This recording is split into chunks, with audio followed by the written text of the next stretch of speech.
Okay, welcome everyone. Let me make sure that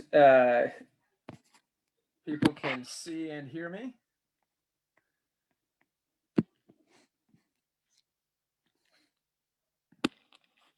Okay, welcome everyone who's joining us from different cities around the country and from other countries. We're happy to have you attend this webinar presenting you the 5th lecture of the Parenting with Purpose series organized by Texas Family Enrichment. We hope you were able to watch the previous lectures. The lectures of the series, except for the first one, were thought to make you reflect on the different aspects you have to consider when raising a family. The education of the virtues, your authority as parents, the education of the emotions, education for love, and reflecting about the role God has in our lives. The other lectures focus on the challenges we face when educating our children in a hypersexualized world, gender ideology, and technology. The 5th lecture of the series, A Truly Human Sexuality, Education for Love, is presented by Mr. Guido Caranti from Houston, Texas. Guido holds an industrial engineering degree from the Instituto Tecnológico de Buenos Aires and an MBA from the University of Texas at Austin. He leads the private equity and real asset investments for a Houston-based family office. In spite of being fully immersed in the financial world, he finds time to study and learn more about human sexuality and other topics related to the family. Guido is a member of the board of Texas Family Enrichment since 2015. He is a moderator and facilitates cases in different cities. He and his wife Pilar are the founders of Family Summer, a vacation for families in Beaver Creek, Colorado that started in 2015. Family Summer combines a family enrichment course, leisure, and outdoor adventures. And as an alum of Family Summer, I can tell you it is absolutely wonderful. They've been married for almost 26 years and have 6 children, ages 25 to 13. Originally from Argentina, they have made Houston their home for the last 24 years. After his lecture, Guido will answer 2 or 3 questions from the audience. Audience members, you can submit questions using the Q&A button on your screen. And if you would like to donate to Texas Family Enrichment to defer the costs of these lectures, you can do so on the Texas Family Enrichment website. And with that, I will turn it over to Mr. Guido Caranti.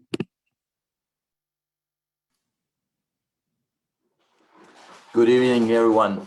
Thank you for joining me for this talk on a topic that I think is very important for the life of our family, of our families.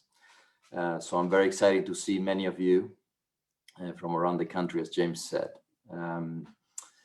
So anyway, with that, I'll get this talk going. A truly human sexuality, educating for love. So when a talk on sexuality comes up, I think people might think that what it's about is just an opportunity to learn how to have an awkward conversation. Or learn how to break the news about the existence of sex to young kids, and how to do it without blushing, as if it was kind of like breaking the news that Santa Claus is really the parents. Okay, like one conversation that does it all. Or, you know, people might think that it's just to learn the risks about sex and how to protect our kids from those risks. Usually, people think only of physical risks. But my objective for this talk is really that we live tonight with a deeper conviction that our role as parents is to develop and protect our children's capacity to love. Their happiness depends on it. True love for others and for God is the key to happiness. The difference between a wonderful life, a life of love, generosity, friendship, openness, or a miserable one, a life of me first, the bitterness when I don't get my way, life as a sum zero game, which ends up in loneliness. So I think there's probably no worse enemy of our capacity to love than a wrong understanding of sexuality and its role in our life. So anyway, to address this, I'm gonna divide the talk in three main parts. And so the first one, sexuality being such a mystery, such a force in human life, we have to address it by first understanding who man is, and to understand some key things about who we are, and how things affect us, and what is good for us and what is not. And so that will be the first part. The second part is how sexuality fits into that framework, and how sexuality has a power to really enhance our life, or when misused, to really destroy our ability to enjoy life as it should be enjoyed, and to destroy our development, basically. And on the third part of the talk, I'm going to be talking about some educational tips. What do we do in our family so that our kids grow with a good understanding of what sexuality is, and with dominion over themselves, and the right perspective on sexuality, and are able to guide their actions with the right understanding of this topic. So going to the first part, who is man? Basically, man is the substantial unity of body and soul, of body and spirit. Sorry. Where body, I think it's obvious to all of us what it is. We share it with animals. We all basically sustains our life and connects us to the world through our senses. But then the spirit is something that's uniquely human, and it's our intelligence and our abstract intelligence, and our will, which is our capacity to move towards what our intelligence shows to us. So with our intelligence, we know things. We have abstract knowledge of things and their existence. And we know that what is being, and that there's an ultimate source of being. And we know what's good, what goodness is, and there's an ultimate source of goodness too. Okay, so with our intelligence, we know that the things around us, the things that we perceive with our body, have different levels of perfection. Okay, different levels of goodness, we might say. Okay, we know that a tree has more perfections than just a rock because it has life, and a dog has a freedom that trees don't have, and man has a lot more of an interior life through its intelligence and its will, that it's a lot more than animals. Okay.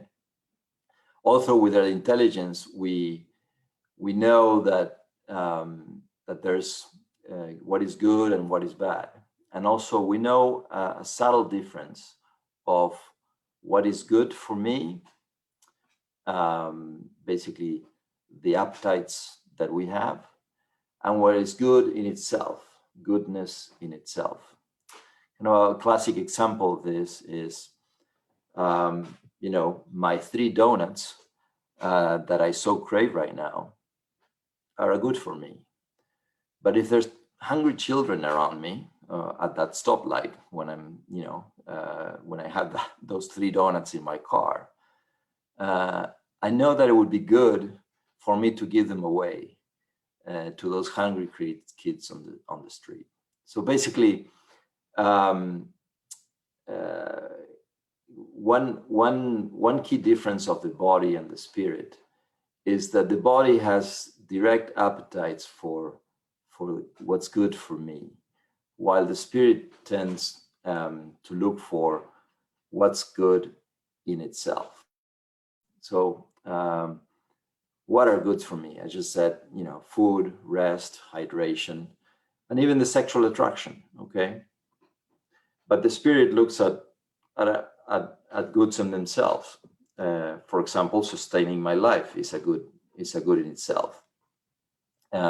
So nutrition, eating some donuts, sometimes coincides with a good in itself, because the maintaining my life is a good in itself. Okay, but sometimes the good for me and the good in itself contradict each other, or are somewhat opposed. Like in the case of me wanting to eat these donuts, but kind of my intelligence telling me that the higher good is to feed these kids. For example, a good for me could be that I'm kind of tired and I want to rest, but at the same time, I have to do this for my kids. I have to finish helping them with their homework. So that's where the will comes in and tells us what is really good, what is good in itself, and force us to forego a lesser good for a higher good. Okay, so what is that is where the will comes in. What is the will? Is the motive power of our actions, is what I desire, and that it has to be trained, because I have to desire good things. And the difficulty here comes is that the delights of the appetites of the spirit are less, have a less definite pull on me than the appetites of the body. Okay, the connection between the appetite of the body and the satisfaction of it is very direct. Okay, I'm hungry, I see that steak, I know that it will satisfy my hunger. The appetites of the spirit are more difficult to define. Basically, the question is, what makes me happy? And sometimes we think it's the wrong thing. So it's not. So basically, our will has to be educated, and basically we have to learn what makes us happy, what satisfies the appetites of the spirit by experiencing that. A clear example of this is we can't explain to a child how it feels to be generous. Okay, the child has to experience it. So all we can do is put them in opportunities to be generous, to sacrifice a little bit for the good of his sibling, okay, or to go help that lady next door. That's how we learn, and that we'll delve more into that later in the talk. So why do I tell you this, all of this, so that we can understand what makes us happy, which is our goal.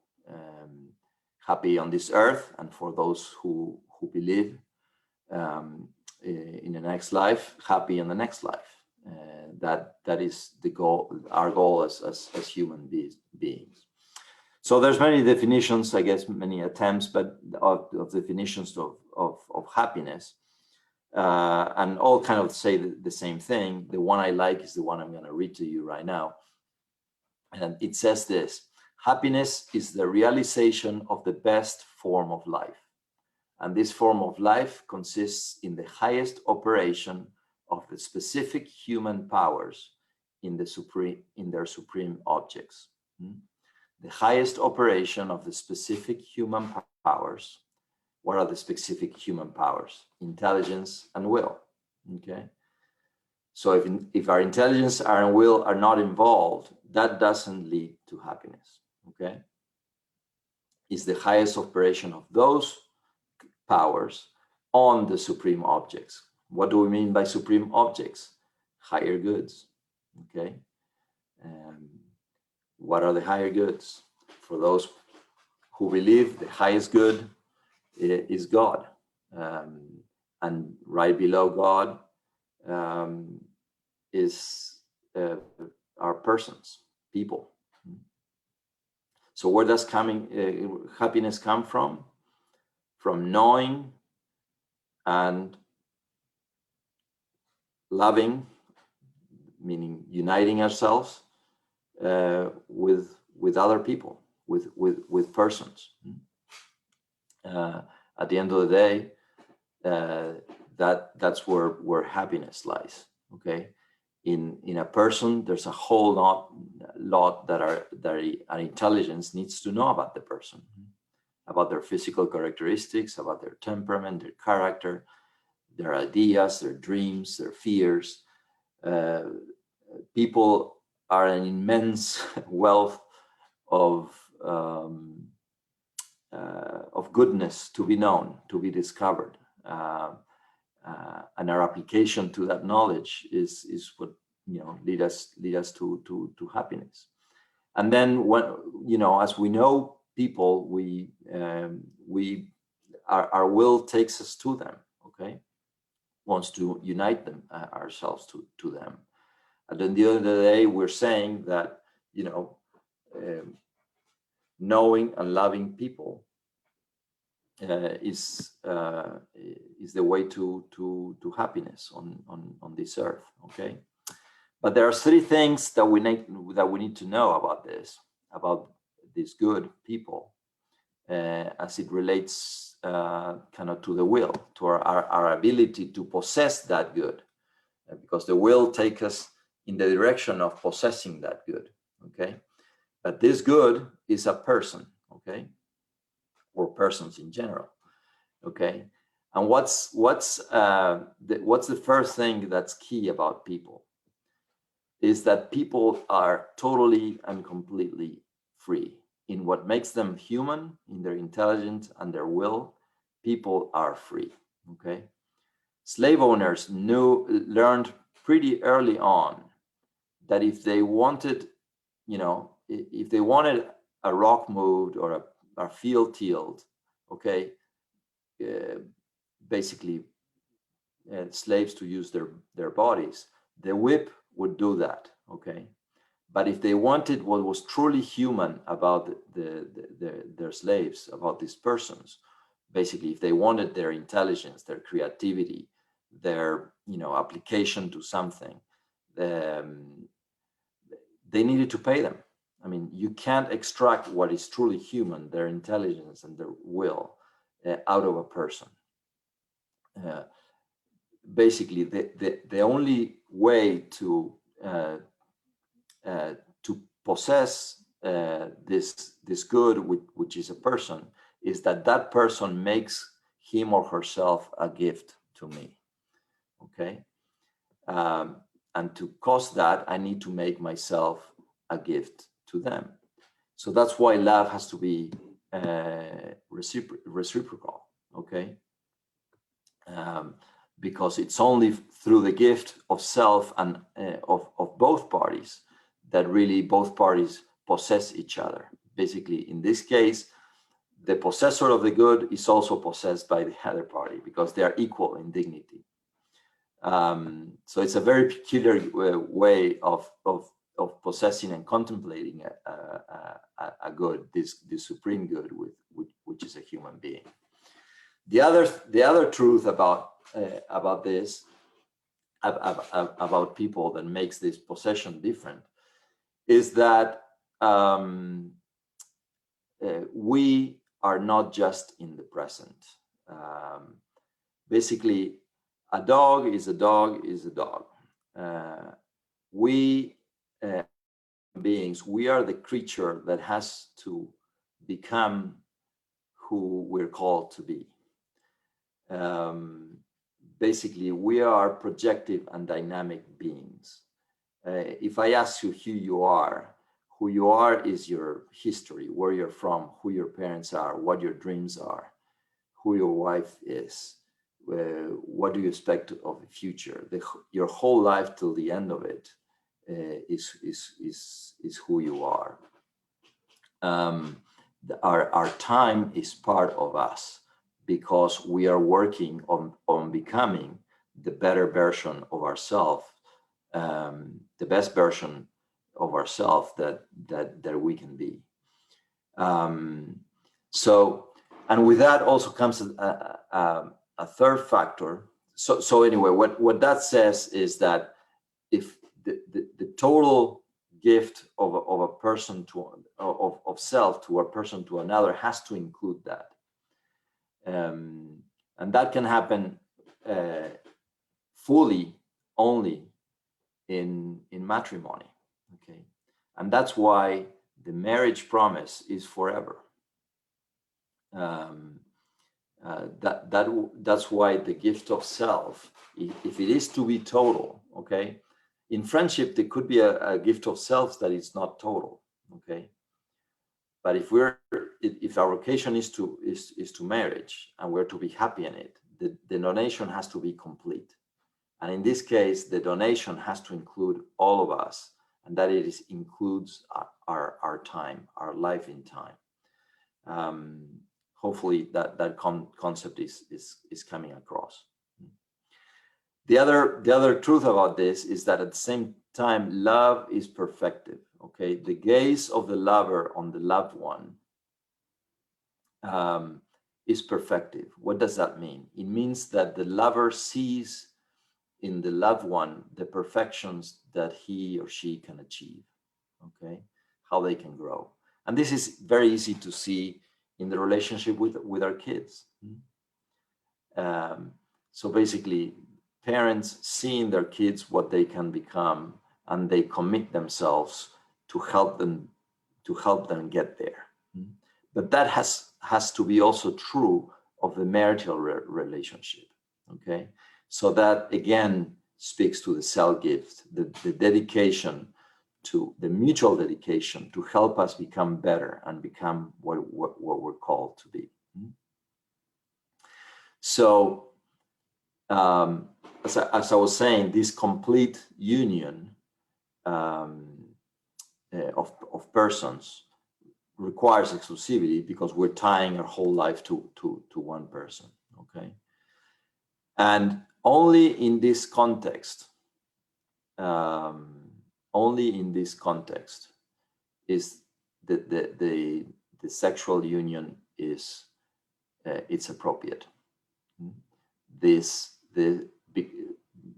Basically the body participates in the full knowledge of the other person. This famous phrase that a lady 2,000 years ago said,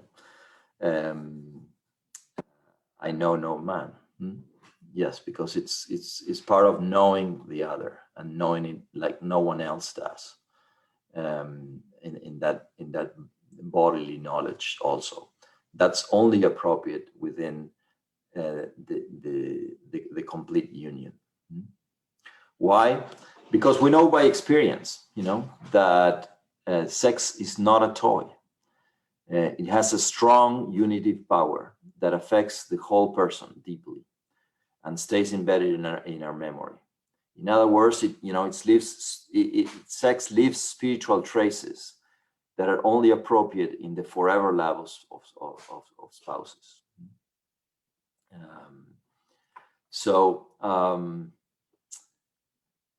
that's why we say that it's only appropriate in that context, and it's also only appropriate in that context. If we go back to what I described in the first part, this idea of good for me and good in itself. Okay, with regard to sex, the good for me is the sexual appetite. The good in itself is the unity of the spouses. The unity of persons that needs to involve body and spirit, the whole person, not just a part of the person. It has to include, we are one substantial unity of those two parts. And in everything we do, both those two things need to be involved. If it does not, the other person becomes a thing that I use. And that is exactly the opposite of love. Some people say that the opposite of love is hate, but hate, I think, still gives the other person the dignity of a person. That rage, it's. I think the opposite to love is actually to use others, because it reduces them to the level of instruments, of objects that I use and discard. That I use for my pleasure or for my profit or for whatever. So anyway, the good in itself is the unity of the whole persons of the spouses. And the other good in itself is new human life, is conception and procreation. What greater thing than participating in creating more of these supreme goods of the universe, to be able to love them and dedicate ourselves to them. We create the source of our happiness. Is truly wonderful. So our sexual appetite has to be in conjunction with these two principles of unity of spouses and procreation. Okay.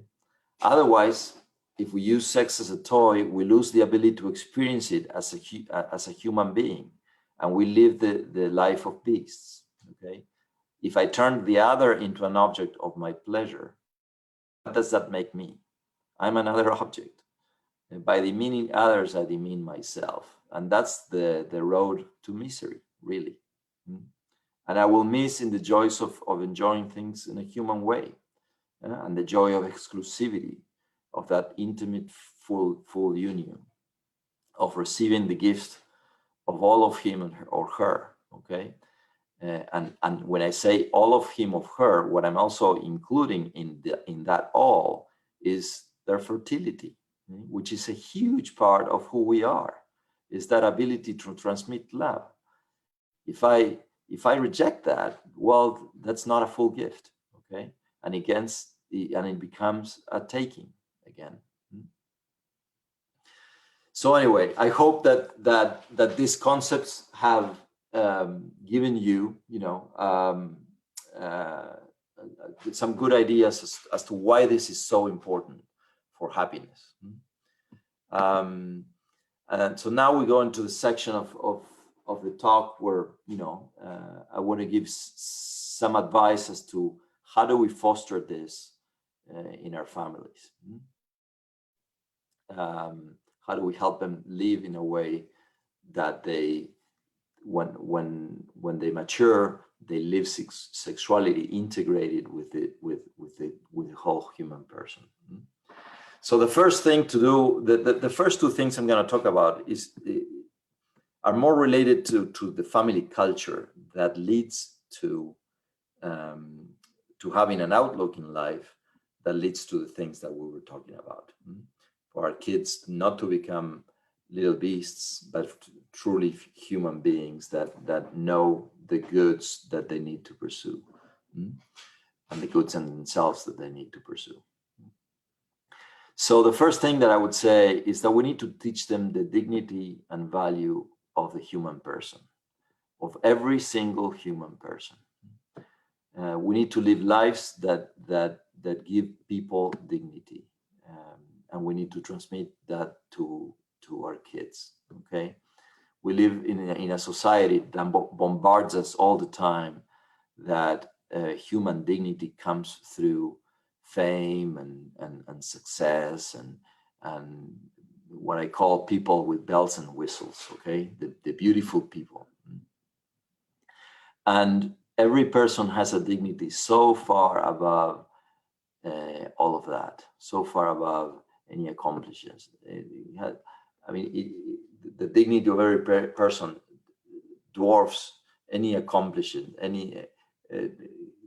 basically those things should disappear and do disappear. So, but how do we show our kids that? Again, this is a good in itself. It's a good of the spirit that needs to be shown rather than told to them. So how do we show them this? Well, go visit the elderly. Spend an afternoon talking to the elderly in a retirement home. Okay, visits to the poor, giving up of things that they own to give to the poor. They need to see suffering and understand love in contrast with suffering. Okay, so that contact with humanity without any bells and whistles again really helps them see the essence of human dignity. And if we leave that culture at home, it will be difficult for them in the future to reduce people to instruments to be used or objects to be used. So that is very important. David Isaacs says that if kids don't understand that, there's no talk about human sexuality that they could ever understand. So that's a key step. The other thing is, how do we talk about people? What is our outlook, and what do they hear us say? Okay, do we talk in a demeaning way about others, or do we respect everyone, even those that act differently or wrongly, objectively wrongly in some cases? Okay, an example that I like to give is, you're driving in the car and the radio is on and Taylor Swift's starts singing in a song by her. So what goes through your head, Dad, or here I'm talking to dads mainly, but what do we comment on her? Do we say, "Oh, she's hot"? Well, no. What Dad says, and makes an effort to say is, what a wonderful voice. I'm sure she has talent, but can you imagine the amount of work that she had to put, the efforts, the hours, with teachers to sing like she sings right now? We should all aspire to have that willpower to dedicate ourselves to something and do it so well as she does. Right? So all of a sudden, we've really humanized this beautiful woman that others might objectify. Okay. So anyway, that's one example, but that's something that you can come up with your own, but always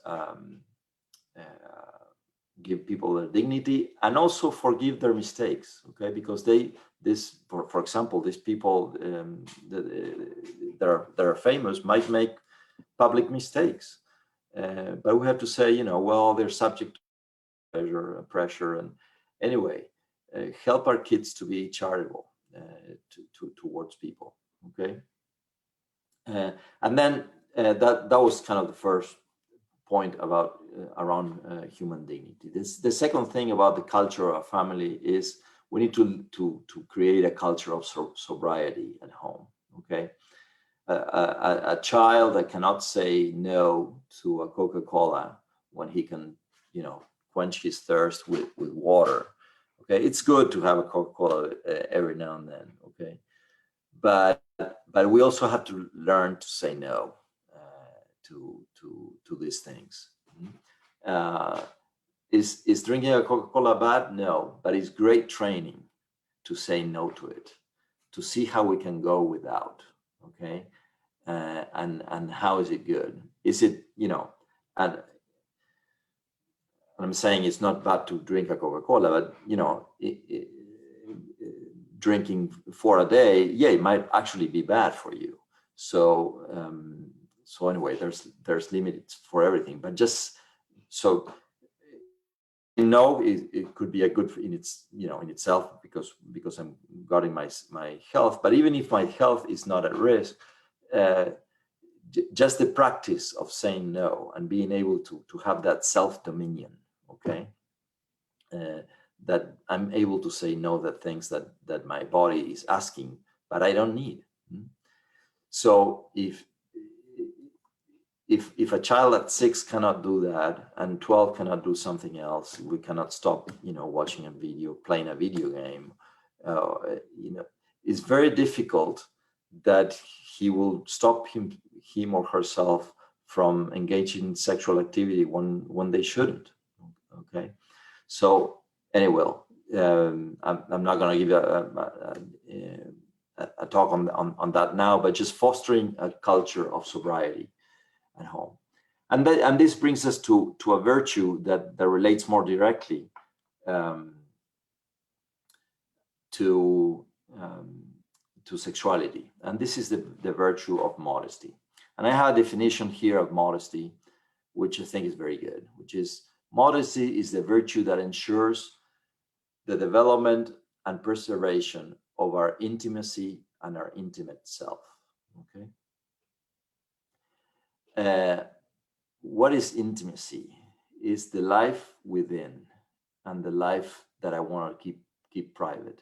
Not only my internal, my thoughts, my intelligence, my will, but also my body. Basically, all that belongs to me, and I protect it. And why do we have to live this modesty and develop this intimacy? Because that's how we possess ourselves. We are owners of who we are, and we control that, and then we are able to choose to give it to others, to whomever we choose to do it, and at the and if it's appropriate and at the appropriate time. Okay, so basically, modesty is the virtue that allows us to develop that intimacy, which is in reality self-possession. Okay, so how do we educate our children in that? And there's again, we are a composite of body and soul, and there's a modesty that relates to the body and a modesty that relates to the spirit, okay, to intelligence and will. Okay, so how do we develop that? From a very early age, they need their space. Okay, if they don't have their own room, it can be they have their own desk. Okay, and in that desk they have their own drawers, and in that drawer they put that little rock that Uncle Bobby gave them after that hike or during that hike. Okay, and that brings this memory that's part of who he is. Okay, so that's how our kids start developing a history, the things that they treasure and they own and that speak to who they are. Okay, so at very early age, that is as simple as their own space. That can be as as modest as a drawer. But anyway, then when they grow up, parents, we want to know what's going on with our kids, what is in their thoughts, but we have to not feelings, particularly in front of others, and particularly for the wrong reasons. That could be just curiosity. Okay, if we want to help them, yes. If the amor is right, yes, but let them keep to themselves the things that really don't want to tell us. Okay, they need their intimacy, and if they rather talk about that, with a brother or a sister, we have to respect that. Okay, they are free and they have the same dignity that we have, so they have a right to their intimacy, and we have to respect that. And then another thing is we have to allow them to be bored, to be alone with their thoughts, because in that being alone with their thoughts is where they develop their dreams, their future, their what they want to be, which is also part of themselves. And all of that is what they will really own. And we only want to give it to the person that they choose to, and when they choose to. But be very respectful of that. And then we come to the, to the intimacy of the body and protecting that. Okay. And this is where dads come in again, and I'll tell you why. But, modesty in respect to the body is basically the defense of being reduced to a mere object by others. Okay. And why am I talking to dads about this? Because men here, we do have a weakness that is kind of specific to us. Okay, our gaze is anatomical. We look at women and we have this tendency or ability, I would say, to separate the spirit from the body, and we tend to be just analyzing the anatomy and the curves, and just focus on that and forget about the personal elements of that woman, of that girl, and that's not right. That's not good for us. Not good for them. So that's why we cover up more, because we know that we can be reduced to mere objects, and we don't want that. And for that same reason, is that women don't cover themselves up that much, because women, as they say, kind of metaphorically, they have their spirit reaching more into their extremities, into all their body. Basically, they have an incredible difficulty to separate the body from the spiritual part. So when a woman sees a person, they see a person, okay, and they don't objectify a person. So they have no earthly idea that they can be objectified. That's why for them to show their body is sort of to show all of themselves, which for them is true. But if the onlooker is a man, that's not what happens in the man's brain. And that's why modesty in dress in girls and women is so important. But the enforcer has to be dad, okay? And dad has to say to his daughters, you are gorgeous, you are super beautiful, but you're beautiful inside and out and outside, okay? If you don't cover up, boys are gonna just be looking at your body. And I want them to look at the whole person, because you are beautiful all over, okay? And your person is here in the face, and you want boys to be looking at your eyes and discovering your intelligence, your wit, your humor, your dedication, your capacity for sacrifice, your intuition. That's all, I want you to marry with a guy that discovers and wants all that, not just your body. And if that's what you're showing, unfortunately, you're going to be forcing them to focus on that and not on you. So that's a message that has to be delivered by dad, because he's the one who knows our brokenness. Okay.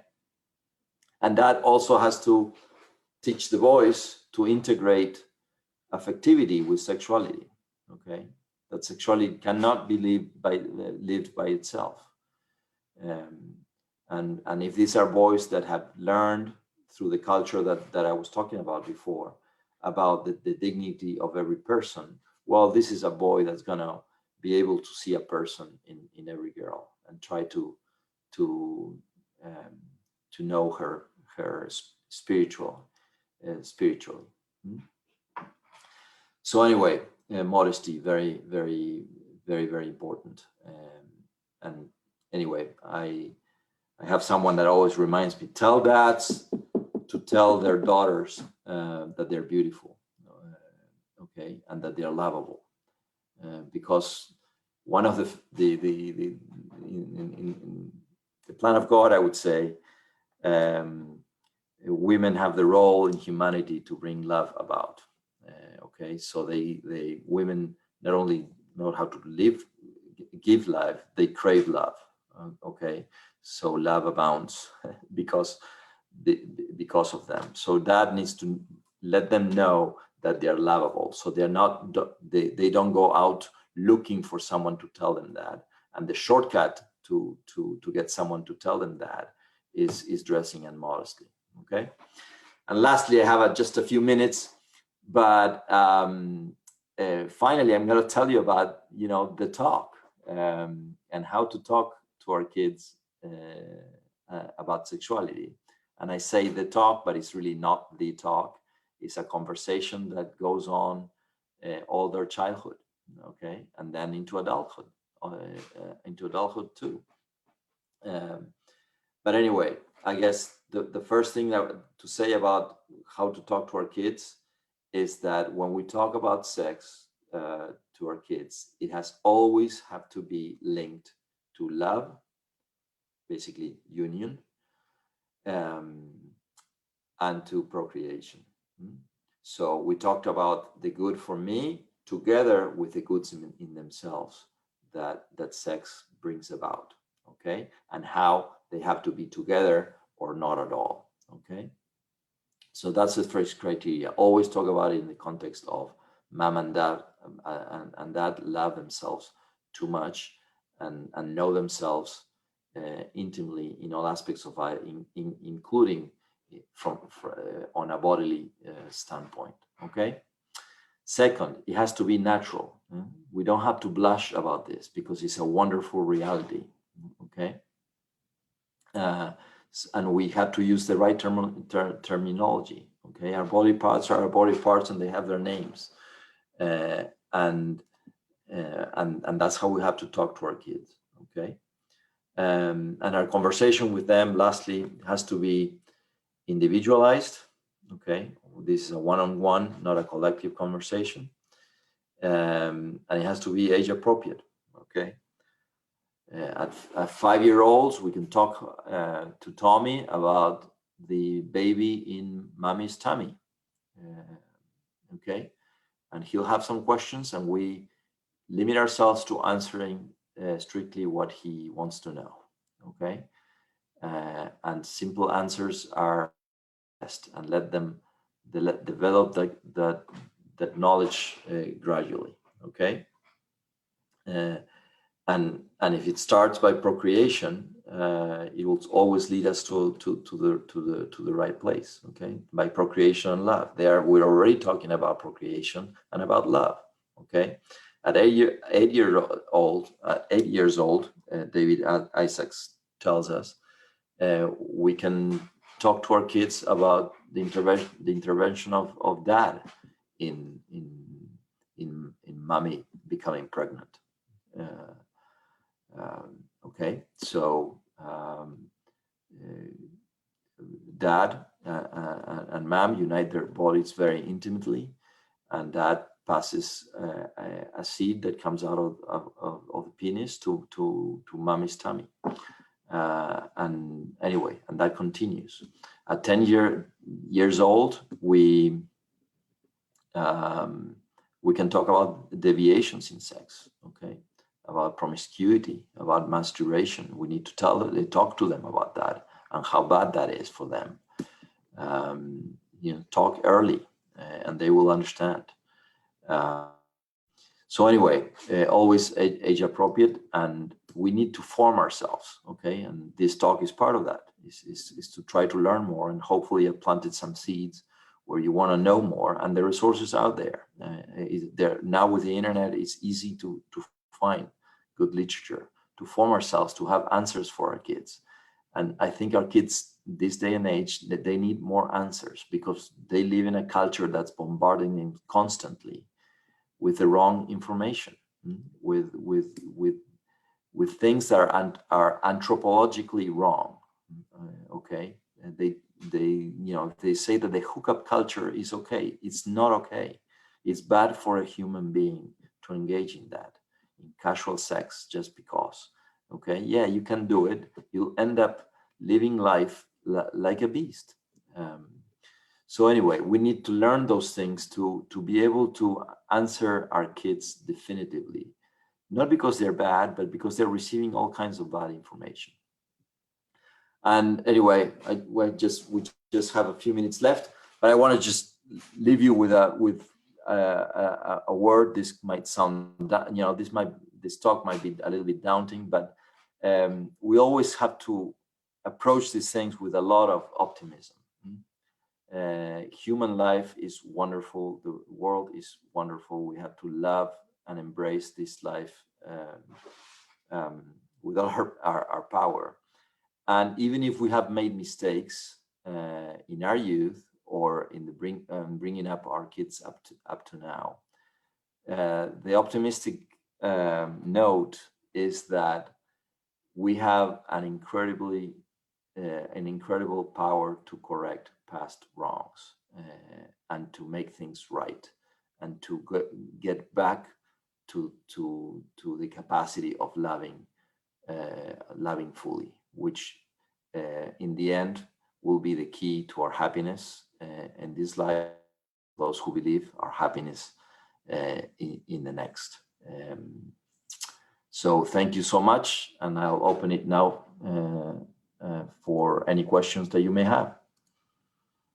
So the first question is, how do you work up to having conversations about subjects that you find uncomfortable? Example, I didn't have a lot of open sexuality talk as a child, so I am now getting used to saying the anatomical names more freely. I think my approach to that has been always waiting for the opportunity. And pretty soon I realized that the opportunity many times doesn't come along. So we can force the subject and just say, I want to talk to you about this because it's crucial for your happiness. And they would really appreciate that. And it won't be awkward, particularly if we understand it. The key to me is really thinking about these things and understanding and how it's good for them.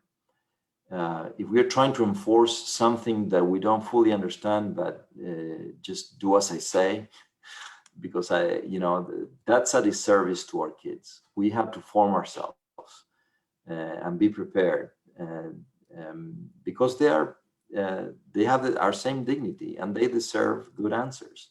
And when we decided having them, we accepted that responsibility of giving them good answers.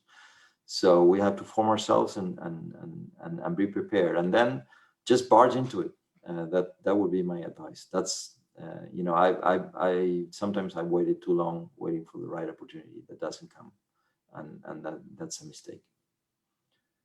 Is it a good idea to talk to them about promiscuity and masturbation even if they don't ask, for a 10-year-old? Yes, it's good to talk to them about that. We might be breaking the news to them, but most likely not that exists.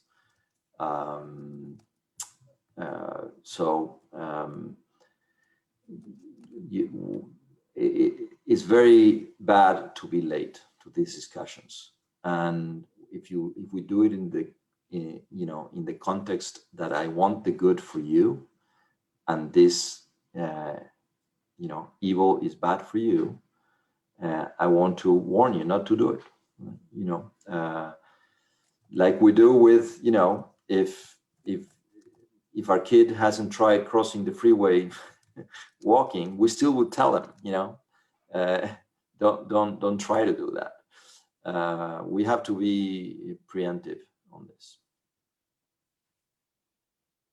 What recommendations do you have to manage the risks that pose electronics and internet on sexuality?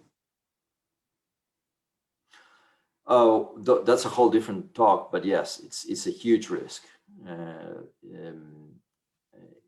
And I would say the only bulletproof answer to the risks of media is self-control. Okay, we have to teach our kids self-control. And so creating that culture at home that I was talking about, of saying no to things, basically get used to saying no. And it starts, at 2 years old for a Coca-Cola, as I was saying. It starts early, but if we haven't started, we'll start with something else.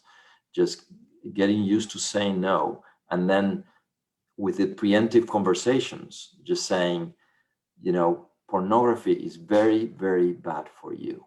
It affects you in a way in your brain that you don't know yet, and you don't want to know, because once you've experienced it, it's kind of late.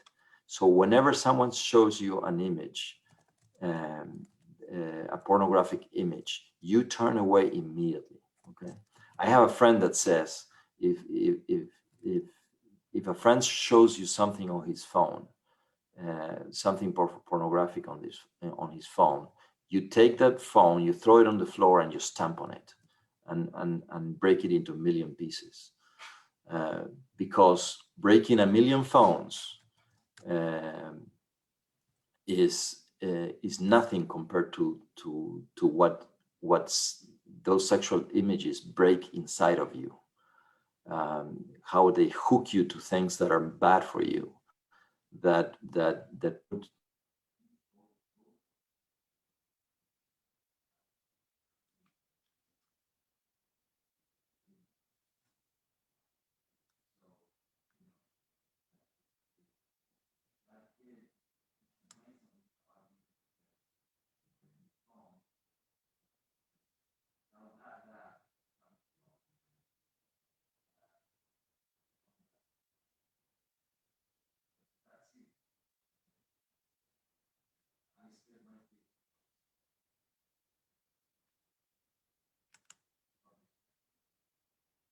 Sí, te desconectaste, no sé qué pasa.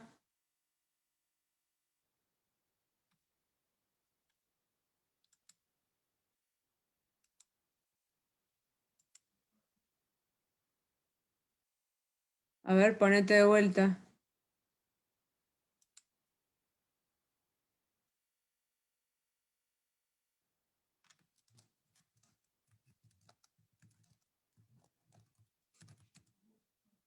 Sí.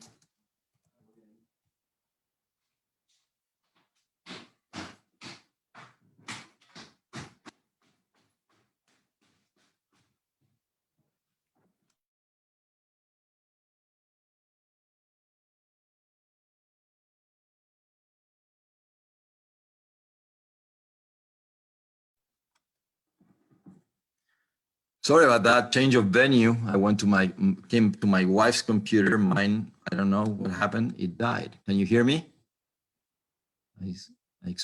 I hope so. So anyway, I was saying that is very serious stuff. So I was saying that I scared my kid once as how angry I got at the TV during one Super Bowl. And it's good because of an ad that was indecent. They were using a woman to sell something. So it is good that our kids see those kind of reactions from us because it's that serious. So to appropriate anger to the evil that's being perpetrated. So anyway,